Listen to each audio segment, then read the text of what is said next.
Hey everyone, 065 here, and here's a hamster that I recently fixed up for another YouTuber named ToyLover. This hamster needed a lot of work. Mech-wise, everything was fine. No new belt was needed, nor gear, so that's good. What I had to do was the little chip that connects to the bigger board was torn off. Uh, we're both not sure how that happened. Had to, instead of it trying to solder it directly to the big board, I had to make all new traces with wires, which was kind of a bit of a challenge.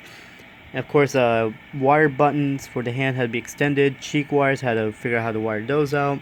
Wires were cut, so also had to solder all that. But everything is good. She doesn't have her outfit because he didn't send me the outfit for her to at least finish her up. But here she is.